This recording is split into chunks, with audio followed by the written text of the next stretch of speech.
दोस्तों, अगर आप और अच्छी नींद चाहते हैं तो हमारी प्यारी सी ऐप नींद को इंस्टॉल करें। इस ऐप पर आपको एक्सक्लूसिव स्लीप स्टोरीज़ मिलेंगी और आप बिना यूट्यूब प्रीमियम के भी इन स्टोरीज़ को बैकग्राउंड में सुन सकेंगे।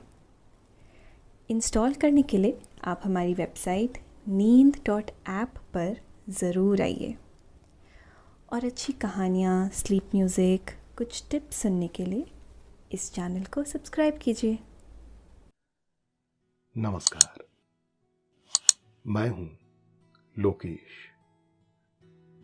आज सुनिए लेखक रजत की लिखी स्लीप स्टोरी। आदर और सम्मान का भाव बेहतर इंसान की पहचान होती है। हर किसी के प्रति आदर का भाव रखें, सम्मान का भाव रखें, फिर वो भले ही निर्जीव वस्तु हो या कोई प्राणी। अभिमन्यु की मां की कही गई ये बात उसे अच्छे से याद है, जिस पर वो अमल भी करता है। अभिमन्यु गोविंदपुर नाम के एक गांव का जमींदार है। गांव के लोगों की मदद करने के लिए वो एक बेहतरीन रास्ता निकालता है, जिसके परिणाम कमाल के होते हैं। आइए सुनते हैं जमींदार अभिमन्यु की ये कहानी। लेकिन कहानी सुनने से पहले आप अपने आसपास की सारी लाइट्स ऑफ करके आराम से लेट जाएं। अपनी आंखें धीरे से बंद कर लीजिए। अब थोड़ा सा अपने शरीर को आराम दीजिए। थोड़ा और आराम। अपने शरीर को बिल्कुल ढीला छोड़ दीजिए। कोई टेंशन नहीं, कोई तनाव नहीं। अपने दिमाग में चल रहे सभी विचारों को, चिंताओं को त्याग दें। एक शांति सी महसूस करें।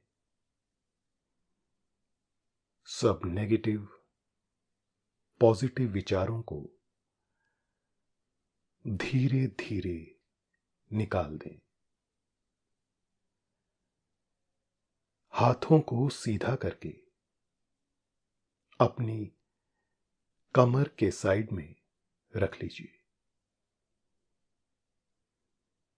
अपनी सांस पर ध्यान लगाएं। इसको धीमे या तेज नहीं करना है। बस ध्यान देना है कि कैसे वो आपके नाक, गले में होते हुए आपके अंदर प्रवेश कर रही है और कैसे वो आपके नाक और गले के माध्यम से बाहर निकल रही है। मन शांत, एकदम शांत होता जा रहा है। आप बहुत अच्छा महसूस कर रहे हैं। खुद को काफी हल्का फील कर रहे हैं। सब तरफ शांति ही शांति है, सुकून है, खामोशी है। एक समय की बात है, गोविंदपुर नामक गांव में एक जमींदार रहता था, अभिमन्यु। स्वभाव से भोला, मासूम और दयालु। हालांकि एक जमींदार में ऐसे स्वभाव का होना कम ही देखने को मिलता था, क्योंकि एक जमींदार का काम ही कुछ ऐसा होता है। फिर भी अभिमन्यु कोशिश करता कि किसानों के काम आ सके। वो कई किसानों का कर्जा माफ कर देता, किसी की मदद कर देता और किसी न किसी तरह से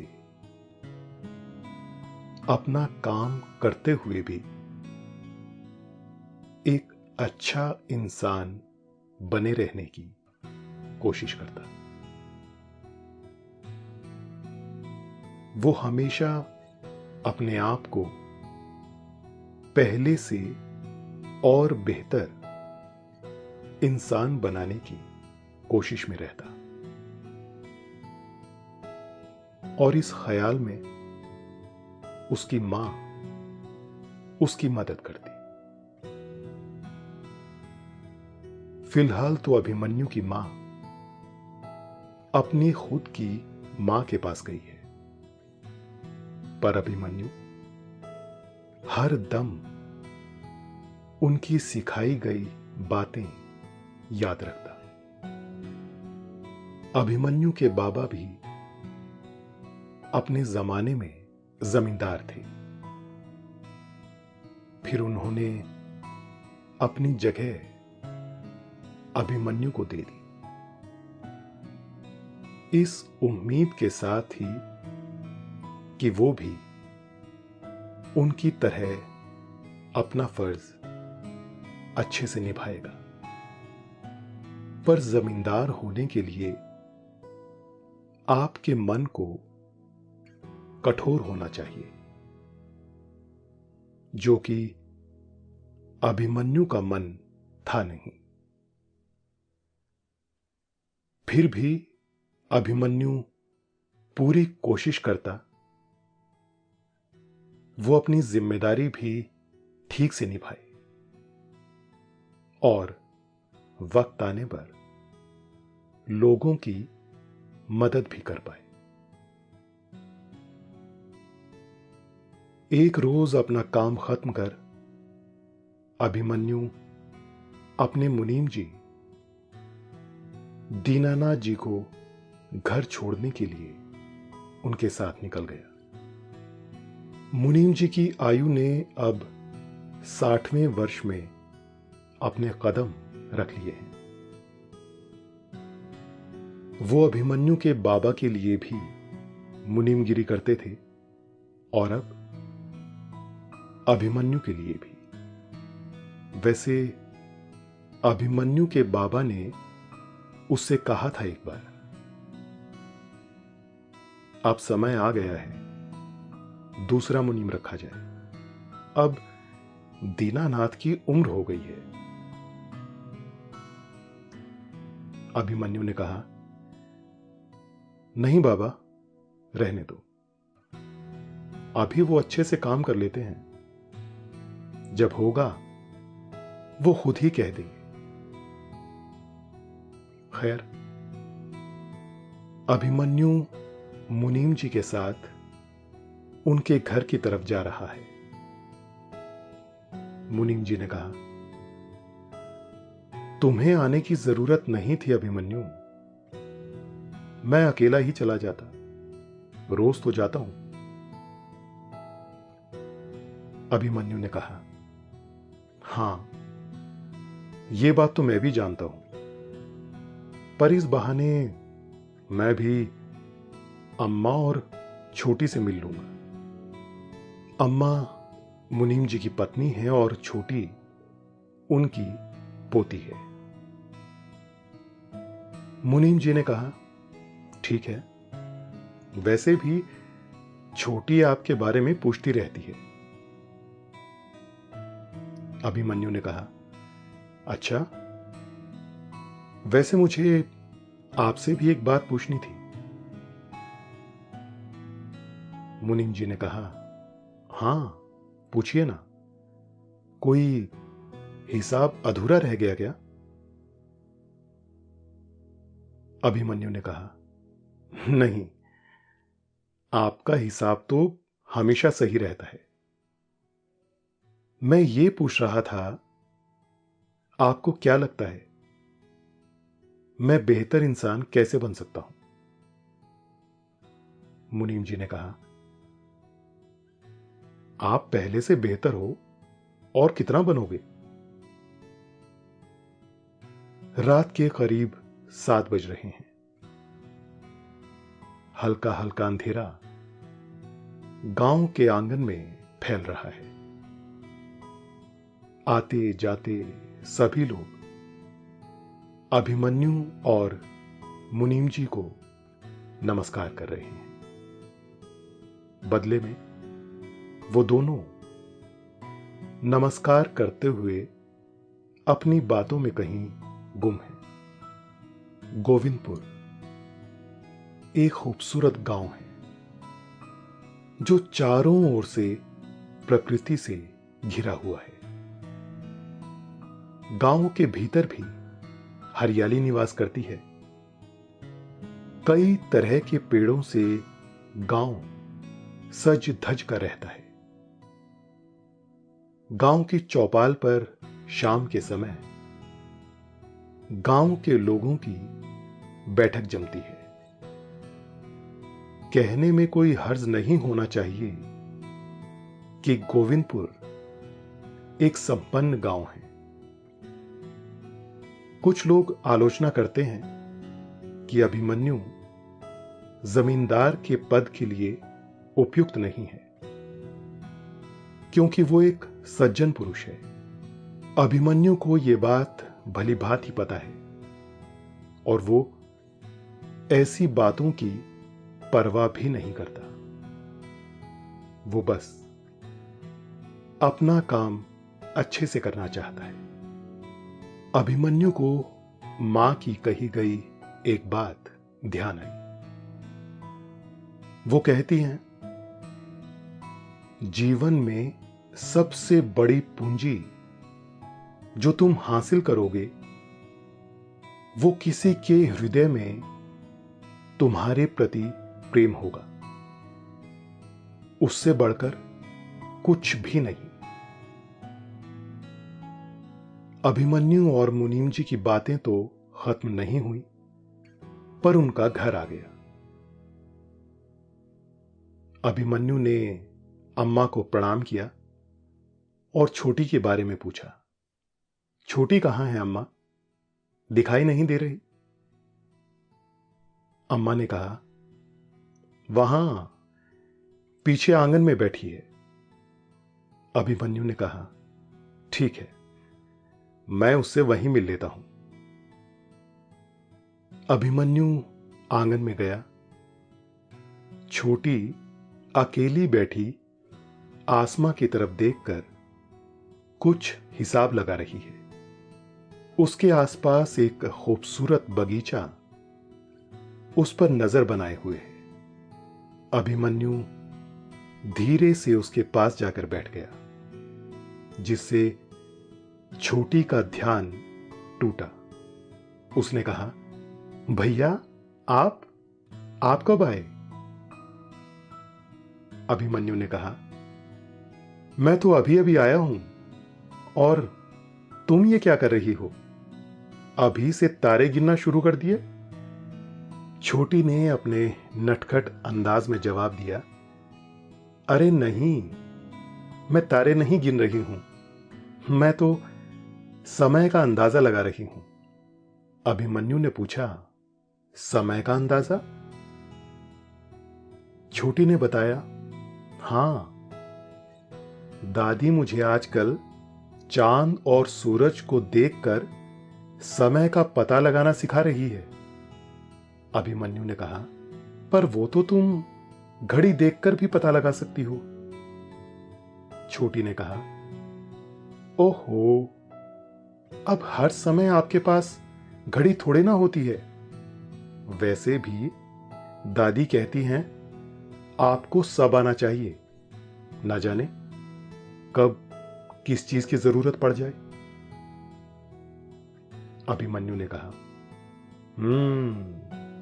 दादी बिल्कुल सही कहती हैं, और तुम ये सीख जाओ तो मुझे भी सिखा देना। छोटी ने कहा, ठीक है। दोनों आंगन में बैठकर करीब आधे घंटे तक बातें करते रहे। एकाएक अभिमन्यु को कुछ आवाज सुनाई दी। कोई मुनीम जी से बात कर रहा है। मुनीम जी, क्या आपने जमींदार साहब से बात की, मैंने जो कही थी? मुनीम जी ने कहा, अभी मैं इस वक्त बात नहीं कर सकता, आप जाइए। अभिमन्यु ने यह सुन लिया और वो छोटी से इजाजत लेकर घर के अंदर गया। सामने भोला काका खड़े हैं और मुनीम जी से कुछ विनती कर रहे हैं। अभिमन्यु को देख भोला काका ने कहा, माफ करना जमींदार साहब, मुझे पता नहीं था आप यहां हैं। भोला काका की बात सुनकर अभिमन्यु को उनकी मां की कही एक बात याद आई। आदर और सम्मान का भाव महान इंसान की पहचान होती है। हर किसी के प्रति आदर का भाव रखें, सम्मान का भाव रखें, फिर वो भले ही निर्जीव वस्तु हो या कोई प्राणी। अभिमन्यु ने कहा, आपको ऐसा कहने की कोई जरूरत नहीं है, आप आराम से बैठ जाइए काका, और मुझे बताइए क्या परेशानी है। भोला काका खड़े रहे। वो बोलने के लिए थोड़ा संकोच कर रहे थे। मुनीम जी ने कहा, बता दीजिए इन्हें। भोला काका अभिमन्यु के पास बैठ गए। उन्होंने कहा, मैंने अपने दोनों बेटों के बीच जमीन का बंटवारा कर दिया है। मेरे पास ज्यादा जमीन बची नहीं है। ऐसे में मैं पर्याप्त जमीन कर कैसे दे पाऊंगा? अभिमन्यु ने बिना देर किए कहा, हां, तो मत दीजिए, मैं कोई रास्ता निकाल लूंगा। अभिमन्यु के ऐसा कहने पर भोला काका खुश हो गए और उसे दुआ देते हुए वहां से चले गए। उनके जाने के बाद मुनीम जी ने कहा,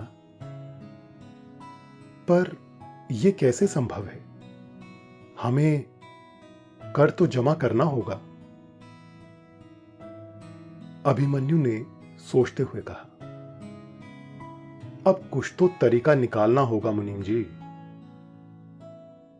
दोनों सोच में पड़ गए। इस दुविधा का हल कैसे निकाला जाए? कुछ समय बाद अभिमन्यु सभी से विदा लेकर अपने घर की ओर चल दिया। आसमां पर चांद मां की बिंदिया की तरह चमक रहा है और चांदनी उनकी आंखों की तरह चमक रही है। हल्की ठंडी हवाओं से महसूस होता अप्रतिम एहसास।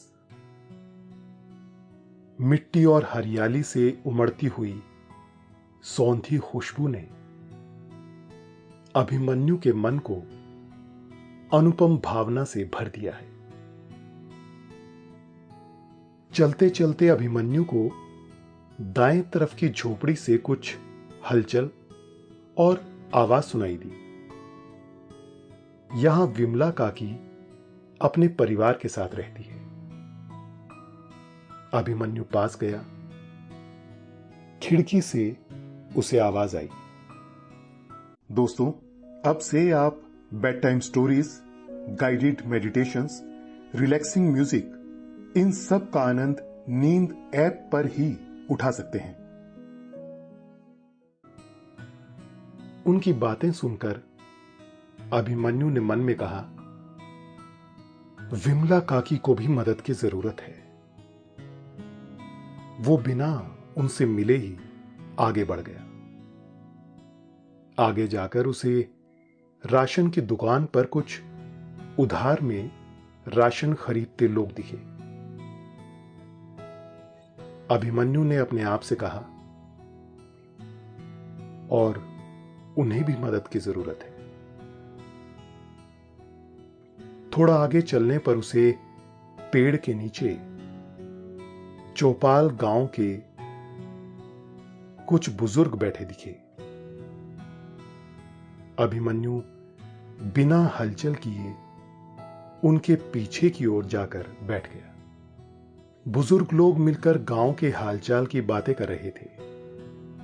कुछ देर उनकी बातें सुनने के बाद अभिमन्यु के मन में यह स्पष्ट हो गया कि गांव में काफी लोगों को मदद की जरूरत है। उसे आश्चर्य भी है कि वो अब तक इस बात से अछूता कैसे रह गया। पर सबसे अहम सवाल यह है कि इसका समाधान कैसे खोजा जाए। वो वहां से उठकर शांति के साथ आगे बढ़ गया। उसके मन में कई सवाल एक साथ उछल रहे हैं।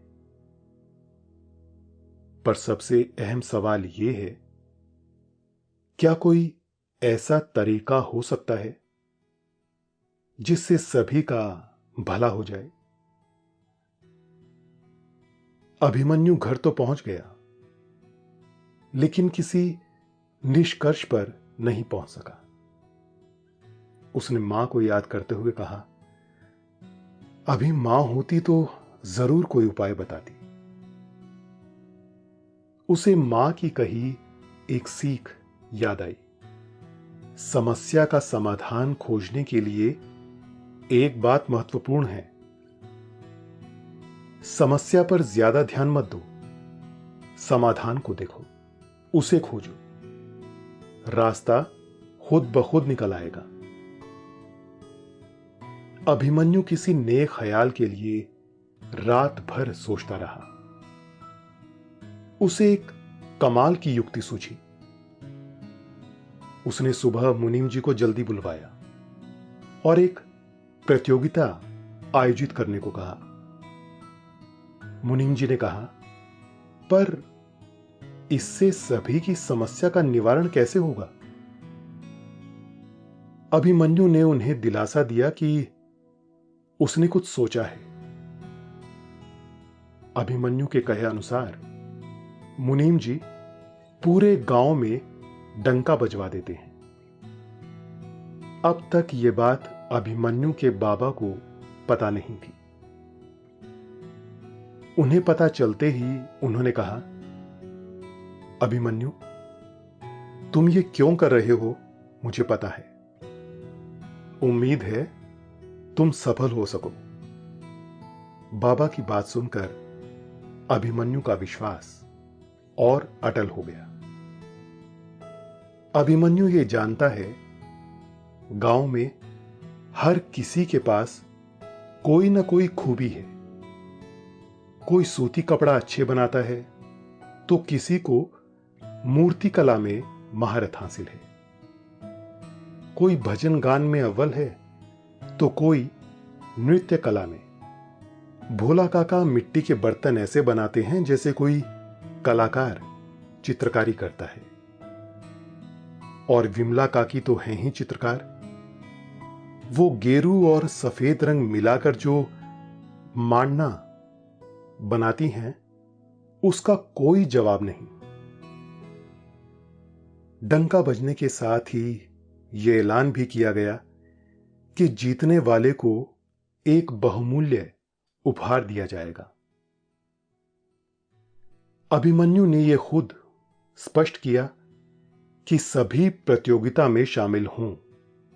वो सभी से जाकर खुद मिलकर आया।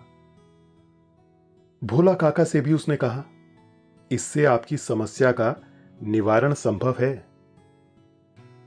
सभी लोग अपनी अपनी तैयारी में व्यस्त हो गए। एक सप्ताह बाद प्रतियोगिता शुरू होने का डंका बज गया। अभिमन्यु ने यह नहीं बताया क्या इनाम दिया जाएगा। फिर भी पूरे गांव के लोग एक उत्सव की तरह इसमें शामिल हो गए। दूसरे गांव तक भी यह खबर पहुंचने लगी, पर नियम के अनुसार सिर्फ गांव के ही निवासी प्रतियोगिता में हिस्सा ले सकते थे। समय बीतता रहा और लोगों की लगन भी बढ़ती रही। विमला काकी अपनी चित्रकारी की तैयारी में व्यस्त हो गई और भोला काका अपनी कुम्हार के काम में। उसी तरह हर कोई अपने अपने कार्यों में मगन था। कोई कपड़े बनाने में, कोई पकवान बनाने में, किसी ने खेलकूद की तैयारी शुरू की तो किसी ने अपने ज्ञान का हुनर दिखाने की सोची। कोई लोकगीत गाने लगा तो कोई भजन। सभी लोग अपने अपने अभ्यास में व्यस्त थे। आखिरकार वो समय आ गया। अब प्रतियोगिता शुरू होने में सिर्फ एक ही दिन बचा था। शाम के समय विमला काकी अभिमन्यु से मिलने आई। अभिमन्यु ने उन्हें देखकर कहा, काकी, आप यहां? क्या आपकी तैयारियां पूरी हो गई? विमला काकी ने कहा, हां बेटा, वो तो हो गई। इस प्रतियोगिता के बहाने मुझे अपना हुनर दिखाने का मौका मिल रहा है। अभिमन्यु ने कहा, आपका हुनर है ही ऐसा, सबको देखना चाहिए। विमला काकी ने कहा, और एक बात बेटा, अभी प्रतियोगिता शुरू भी नहीं हुई है और मुझे दूसरे गांव से मांडने बनाने का न्योता मिलने लगा है। विमला काकी की यह बात सुनकर अभिमन्यु बहुत खुश हुआ। उसने कहा, यह तो बहुत अच्छी बात है काकी, अब आप एक पेशेवर चित्रकार बन जाएंगी। कुछ समय बाद विमला काकी अभिमन्यु को आशीर्वाद देकर अपने घर चली गई। डंके की आवाज के साथ प्रतियोगिता शुरू हुई। पहली बारी चित्रकारी की आई। विमला काकी ने अपने घर के साथ साथ आसपास के घरों पर भी मांडना कर दिया।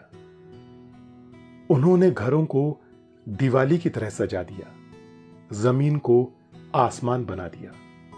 चांद, सूरज, फूल और तारे सब उनकी चित्रकारी पर उज्जवल थे। दूसरी बारी कुम्हार की आई। भोला काका ने तरह तरह की मिट्टी के बर्तन बनाए। उनकी कला को देखने पूरा गांव उमड़ पड़ा। भोला काका ने अपनी कुम्हार की कला से सबको एक बार फिर से चौंका दिया।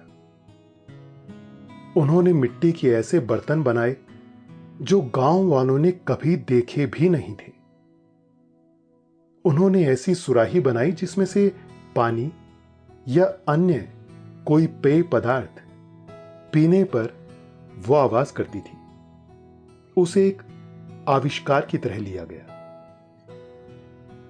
तीसरी बारी कपड़ों की, फिर गान की, नृत्य की। एक एक कर सभी को अपना हुनर दिखाने का मौका मिला। प्रतियोगिता करीब 7 दिनों तक चली। विजेता घोषित होने का दिन आया। अभिमन्यु ने एक जोरदार भाषण के साथ सभी का अभिवादन किया। विजेताओं का नाम सुनने के लिए सभी की धड़कनें रुकी हुई थी। गांव के चौक पर सन्नाटा छा गया। अभिमन्यु मंच पर खड़ा विजेताओं का नाम लेने ही वाला था। अभिमन्यु ने कहा, करीब करीब गांव के हर घर से किसी न किसी ने प्रतियोगिता में भाग लिया है और मुझे ये बताते हुए बेहद खुशी हो रही है कि चित्रकारी में प्रथम स्थान विमला काकी का आया है। ये नाम सुनने के बाद ढोल बजने लगे। विमला काकी के बच्चे उन्हें नचाने लगे। अभिमन्यु ने कहा, कुम्हार के काम में दूसरा स्थान भोला काका का है। भोला काका खुशी से इस तरह खड़े हैं जैसे उन्हें पहले से ही पता था उनका नाम ही आएगा। एक एक कर अभिमन्यु ने सभी के नाम लिए और कहा, और इन नामों को लेने के बाद मैं बताना चाहता हूं कि गांव के हर घर में कोई ना कोई विजेता अवश्य है और सभी विजेताओं का इनाम यह होगा कि उन्हें कोई कर यानी टैक्स नहीं देना पड़ेगा। अभिमन्यु के ये शब्दों को सुनकर सभी खुशी से झूमने लगे। पूरा गांव जश्न में डूब गया।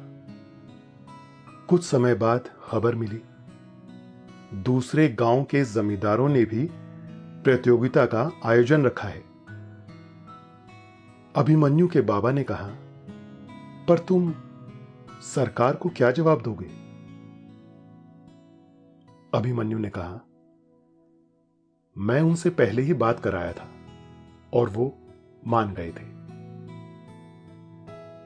अभिमन्यु के बाबा ने उसे गले लगा लिया। मां की दी गई सीख की वजह से अभिमन्यु ये सब कर पाया था।